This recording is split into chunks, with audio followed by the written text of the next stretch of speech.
DMD classes में आपका स्वागत है। आइए आज हम क्लास 12 के बच्चों के लिए एक चैप्टर होता है केमिस्ट्री में हेलो एल्केन और हेलो एरिन। तो हेलो एल्केन और हेलो एरिन देखिए चैप्टर, ये देखा जाए तो दो चैप्टर है, बट इनको पढ़ा हम लोग दो ही चैप्टर के माध्यम से पढ़ा जाएगा। दोनों एक ही में है लेकिन हम लोग इसको अलग अलग पढ़ेंगे। तो देखिए मैं सबसे पहले बिना समय को गवाए हुए मैं हेलो एल्केन को स्टार्ट करता हूँ, ठीक है। तो हेलो एल्केन, अगर आप हेलो एल्केन को पढ़ना चाहते हैं या हेलो एरिन को पढ़ना चाहते हैं तो इसके नाम में ही इसके सारे राज छुपे हुए हैं। कैसे? तो देखिए आप इसको पढ़ेंगे हेलो और सॉरी एरिन नहीं होगा, हेलो एल्केन होगा, ये हो जाएगा एल्केन।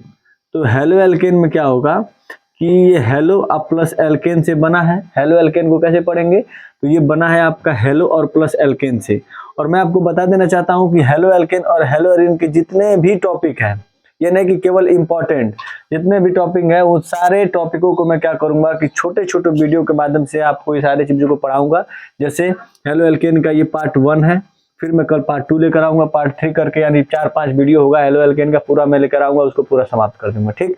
फिर उसी के बाद अल्कोहल फिनाइल ईथर का यानी केमिस्ट्री के जितने होंगे चैप्टर, उन सभी चैप्टरों को मैं क्या करूंगा कि छोटे छोटे वीडियो के माध्यम से पूरे समाप्त करने वाला हूं। अगर मेरे चैनल पर आप पहली बार आए हैं तो इस चैनल को फॉलो कीजिए और दोस्तों में शेयर कीजिए। तो आइए, तो आपने पढ़ा होगा कि हेलो का मतलब होता है कि हैलोजन, ठीक, हैलोजन, हैलोजन। और एल्केन का मतलब आप समझते ही हैं कि एल्केन का सूत्र होता है CnH2n और +2। जैसे एल्केन का सूत्र होता है CnH2n +2 और हैलोजन यानी हेलो का मतलब हैलोजन, उसी तरह हैलोजन वर्ग के सदस्यों को किससे दिखाते हैं? तो हैलोजन वर्ग के सदस्यों को दिखाते हैं H से। तो X में कौन कौन से तत्व आते हैं? तो X में आते हैं फ्लोरीन, क्लोरीन, ब्रोमीन और आयोडीन, यानी कि हैलोजन वर्ग के सदस्यों को क्या कहते हैं? तो 17वें वर्ग के जो तत्व होते हैं वही हैलोजन कहलाते हैं। और एल्केन का सूत्र हो गया ये। अब देखिए ये अगर हम एल्केन तो पढ़ नहीं रहे, हम पढ़ रहे हैं क्या? तो हेलो पे भी पढ़ रहे हैं और एल्केन भी पढ़ रहे हैं, यानी कि दोनों को जब एक साथ करेंगे तो क्या होगा? जब दोनों को एक साथ करेंगे, मान लो हम इसको कर लेते हैं एक सूत्र के माध्यम से, एल्केन का एक सूत्र लेते हैं, तो कार्बन की संख्या रखते हैं 2 H2n, और ये जब ये +2 करेंगे तो ये हो जाएगा कितना? तो 2 दूना 4, 4 2 6, यानी कि C2H6। अब C2H6 में जब हम X को मिलाएंगे, X की जगह पे हम ले लेते हैं क्लोरीन को, जब क्लोरीन को हम इसमें मिलाएंगे तभी ना हेलो एल्केन बनेगा। तो हेलो एल्केन को कैसे बनाएंगे? तो ये हो जाएगा C2 है तो C2 हो जाएगा और H5 कर देंगे और H कर देंगे और Cl2 से जब अभिक्रिया कराएंगे, जब Cl2 से अभिक्रिया कराएंगे तो क्या होगा? तो यहाँ का एक H और यहाँ का एक Cl, HCl बाहर निकलेगा और यही Cl आगे इसके साथ जुड़ जाएगा, तो क्या बनाएगा? तो वो बनाएगा C2H5Cl, C2H5Cl। तो हुआ क्या? तो ये है आपका एल्केन और इसके साथ एक जुड़ गया है हेलोजन, यानी इसी को बोला जाएगा हेलो एल्केन, या आप इसको पढ़ते हैं एल्किल, एल्किल हैलाइड, ठीक है। तो ये हो जाएगा आपका एल्किल हैलाइड। अब एल्किल हैलाइड को ही बोला जाता है हेलो एल्केन। अब इसमें आप कुछ भी रह सकते हैं, ये श्रृंखला छोटी भी हो सकती है, बड़ी भी हो सकती है। जैसे मान लीजिए हम कोई भी श्रृंखला ले लिए, इसके साथ एक हेलोजन परमाणु जोड़ दिया और सबकी वैलेंसी कितनी कर दी है? 4, यानी कोई भी ले लीजिए। जैसे मान लीजिए 3 कार्बन ले लिए, 3 कार्बन सबके बंद 4 होना चाहिए, सबकी बैलेंसी हम पूरा कर दिए, 1 2 3 4, इसका भी 1 2 3 4, इसका भी होगा 1 2 3 4, फिर इसके साथ एक हेलोजन परमाणु जोड़ दिए, तो क्या हुआ कि एल्केन की श्रृंखला से, इसका डिफिनेशन क्या होगा हेलो एल्केन का, कि एल्केन की श्रृंखला है और इसके साथ एक हेलोजन है, तो लिखेंगे क्या कि एल्केन की श्रृंखला से जब एक हेलोजन परमाणु आके उस श्रृंखला में जब जुड़ता है तो उसे क्या बोलते हैं? तो उसे बोलते हैं हेलो एल्केन। ये हो गया हेलो एल्केन का डिफिनेशन कि हेलो एल्केन किसे कहेंगे? जब एल्किल हैलाइड में या हेलो एल्केन या एल्केन की श्रृंखला में जब एक हेलोजन परमाणु आकर जुड़ता है तो उसे बोला जाता है हेलो एल्केन। अब दूसरा चीज ये आ गया कि हेलो एल्केन का तो हो गया, फिर हेलो एल्केनों का वर्गीकरण, यानी हेलो एल्केन कितने प्रकार के होते हैं? तो हेलो एल्केन 2 प्रकार के होते हैं।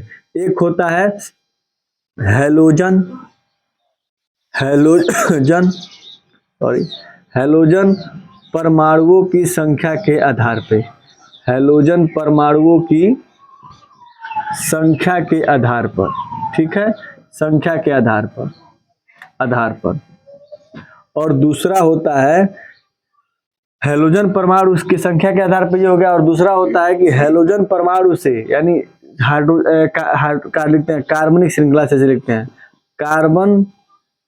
कार्बनिक लिख देता हूं मैं, कार्बनिक श्रृंखला कार्बनिक श्रृंखला से जुड़े हैलोजन परमाणुओं की संख्या के आधार पे, हैलोजन परमाणुओं के संख्या के आधार पे। अब मैं इस टॉपिक को समझाता हूँ। इसमें बोला गया हैलोजन परमाणुओं की संख्या के आधार पे, यानी कि इसके टॉपिक से, इसी हेडिंग से ही पता चल रहा है, यानी कि जो भी श्रृंखलाएं होंगी उसमें जब वो जुड़ेंगे, यानी कि हैलोजन परमाणु जो जुड़ते हैं, तो देखो ये हो जाएगा आपका, मान लो ये कोई भी श्रृंखला हो, उसके साथ एक हैलोजन परमाणु जुड़ गया तो इसे बोला जाएगा, जब एक जुड़ गया है तो इसे बोला जाएगा मोनोहैलाइड। ठीक है। अब इसी के साथ जब जुड़ जाएगा दो, तो जब दो जुड़ जाता है, जैसे मोनो हेलो एल्केन ये हो जाएगा। ठीक। डाई हेलो एल्केन कैसे बनाएंगे, फिर कार्बनिक श्रृंखला लेंगे और इसके साथ एक Cl यहाँ जोड़ दिए, एक Cl यहाँ जोड़ दिए, तो इसमें एक जुड़ा है तो मोनो हेलो एल्केन। मोनो का मतलब एक, और हेलो का मतलब हैलोजन, और एल्केन का मतलब ये। फिर बोलेंगे दूसरा क्या है, तो डाई हेलो एल्केन। डाई का मतलब दो, और हेलो का मतलब हैलोजन, और एल्केन का मतलब कि जो कार्बन होंगे उनके मध्य कौन सा बंध होना चाहिए, तो सिंगल बंध। आसान है। मान लो ट्राई हेलो एल्केन, तो ट्राई हेलो एल्केन का मतलब क्या हुआ कि कार्बनिक श्रृंखला लेना, उनके मध्य कौन सा बंध होना चाहिए, तो उनके मध्य होना चाहिए सिंगल बंध, और उसके साथ होना चाहिए कितने हैलोजन परमाणु, तो 3। यानी कि जब एक हैलोजन परमाणु जुड़ा होगा उस कार्बन से, तो उसे बोला जाएगा मोनो, और वो है क्या, तो हैलोजन। किस श्रृंखला से, तो एल्केन की श्रृंखला से, तो इसे बोला जाएगा मोनो हेलो एल्केन। इसे बोला जाएगा डाई हेलो एल्केन। इसे बोला जाएगा ट्राई का मतलब 3, हेलो का मतलब हैलोजन, यानी कि 3 हैलोजन जुड़े रहेंगे किससे, एल्केन से, तो इसे बोला जाएगा ट्राई हेलो एल्केन। आसान है ना। यानी कि पहला हो गया हैलोजन परमाणुओं की संख्या के आधार पे। फिर दूसरा है आपका कार्बनिक श्रृंखला से जुड़े हैलोजन परमाणुओं की संख्या के आधार पर, यानी कि अब कार्बनिक श्रृंखला होगी, यानी कि अब पहला हैलोजन परमाणुओं की संख्या कितने थे, अब ये कार्बनिक श्रृंखला से, तो कार्बनिक श्रृंखला में क्या होगा कि उसमें 3 होते हैं, उसमें भी 3 होते हैं, इसमें भी 3, प्राथमिक, द्वितीयक और तृतीयक। तो प्राथमिक, द्वितीयक, तृतीयक में क्या करना है कि अब आपके दिमाग में आएगा कि प्राथमिक किसे कहेंगे, द्वितीयक किसे कहेंगे, तृतीयक किसे कहेंगे।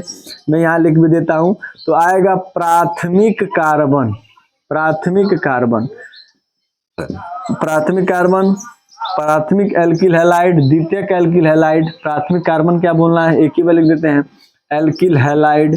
और एल्किल हैलाइड को मैंने अभी इसके पहले पढ़ाया है, एल्किल हैलाइड को हेलो एल्केन कहा जाता है, यानी कि प्राथमिक हेलो एल्केन, द्वितीयक हेलो एल्केन और तृतीयक हेलो एल्केन। तो प्राथमिक और द्वितीयक तृतीयक का ही इसमें खेल है। अगर प्राथमिक, द्वितीयक और तृतीयक को आप समझ जाते हैं तो इसको कर लेंगे कैसे।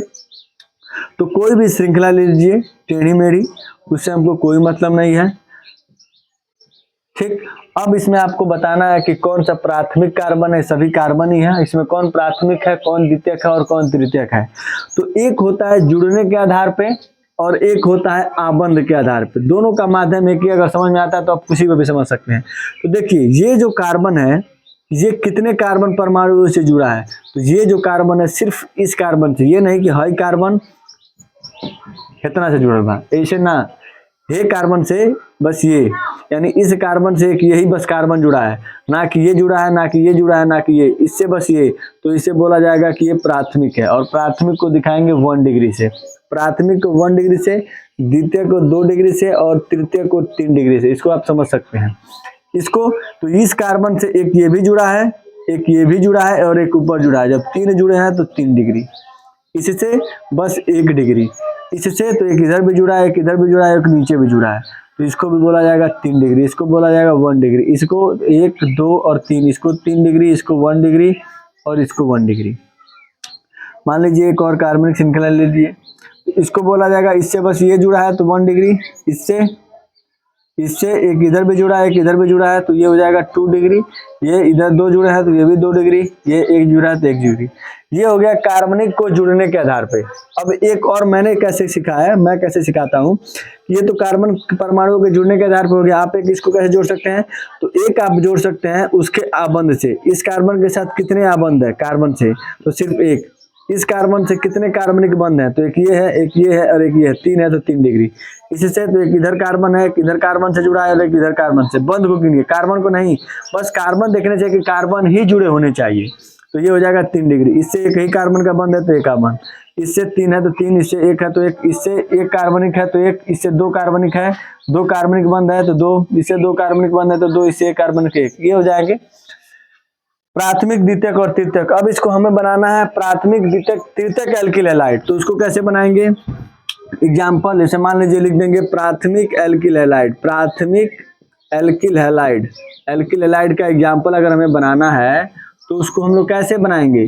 तो उसके लिए हम बनाएंगे प्राथमिक के लिए मान लीजिए कोई भी कार्बनिक श्रृंखला लेते हैं, ये है 1 डिग्री, ये है 2 डिग्री और ये है 1 डिग्री। आप लोग समझ जाएंगे इससे एक ही जुड़ा है, इससे 2 जुड़ा है, इससे 1 जुड़ा है। तो अगर हमें प्राथमिक बनाना है तो प्राथमिक कहाँ कहाँ है? एक यहाँ है और एक यहाँ है। तो इसी से मान लीजिए यहाँ पे एक Cl जोड़ दिए और फिर सभी कार्बनों की वैलेंसी कितनी कर दिए? 4। तो इसे बोला जाएगा कि प्राथमिक एल्किल हैलाइड है। ठीक, तो प्राथमिक एक यहाँ भी बन सकता है क्योंकि 1 डिग्री यहाँ पे है। यानी जो बोलेगा प्राथमिक बोलेगा तो जहां जहां 1 है वहां पे कहीं भी एक जगह अगर हैलोजन परमाणु जोड़ देते हैं तो वो प्राथमिक बन जाएगा। अगर हमें द्वितीयक बनाना है तो देखिए प्राथमिक के साथ नहीं ना जोड़ेंगे, तब हम प्राथमिक से अब कहाँ गए? द्वितीयक पे। तो द्वितीयक कहाँ है? तो 2 यहाँ है, तो यहाँ जब हम जोड़ देंगे तो द्वितीयक कहाँ कहाँ जोड़ सकते हैं? तो ऊपर जोड़ सकते हैं और नीचे जोड़ सकते हैं। तो इसे बोला जाएगा द्वितीयक एल्किल हैलाइड। तृतीयक बनाना है तो आप तृतीयक के लिए क्या कर सकते हैं? तृतीयक के लिए तो यहाँ ये 1 डिग्री, ये आपका 3 डिग्री और ये आपका 1 डिग्री और ये है आपका 1 डिग्री। तो देखिए 2 डिग्री इसमें नहीं बन पाएगा, तो 1 डिग्री बनाना है तो यहाँ Cl जोड़ देंगे, यहाँ भी Cl जोड़ सकते हैं, यहाँ भी Cl जोड़ सकते हैं। 3 डिग्री बनाना है तो देखिए 3 डिग्री कार्बन की बैलेंसी 4 होती है, तो 1 हो गया, 2 हो गया, 3 हो गया, तो एक नीचे जोड़ देंगे Cl। तो ये हो जाएगा आपका, फिर सबकी बैलेंसी पूरी कर देंगे। ठीक, यानी सब बैलेंसी के हिसाब से सब जगह हाइड्रोजन भर देंगे। इसकी मतलब ये हुआ। ठीक है, मैं लिख नहीं रहा हूँ, आप लोग समझते होंगे इसका मतलब। ये हो गया। अब यहाँ Cl जोड़ दिए, देखिए इस कार्बन से 3 कार्बन जुड़े हैं तो तृतीयक कार्बन भी हो गया और इसके साथ हैलोजन परमाणु जुड़ गया, तो ये हो जाएगा आपका तृतीयक हैलाइड। ये बातें समझ में आती होंगी, तो आप मेरे चैनल को फॉलो कीजिएगा, जो आपके क्लास 12 के केमिस्ट्री के लिए बहुत ही इंपॉर्टेंट होगा। ठीक है, तो ये हो गया आपका हेलो एल्केन, हेलो एल्केनों का वर्गीकरण। अब हम पढ़ेंगे इसके बाद इसका IUPAC नाम और इसकी समअवयवता अगले टॉपिक में, यानी पार्ट 1 ये था, अब आएगा पार्ट 2। फिर उसमें हम लोग नाम पढ़ लेंगे, फिर उनसे उनका समअवयवता पढ़ लेंगे, फिर समअवयवता पढ़ने के बाद हम उनका निर्माण पढ़ेंगे। ठीक है, निर्माण पढ़ने के बाद हेलो एल्केन क्या हो जाएगा? समाप्त हो जाएगा। फिर हम लोग पढ़ेंगे हेलो एरिन, यानी कि लगभग 5 से 6 क्लास में ये आपका क्या हो जाएगा कि समाप्त हो जाएगा। ठीक है, तो अगर मेरे चैनल पर पहली बार है तो जरूर फॉलो कीजिए। धन्यवाद।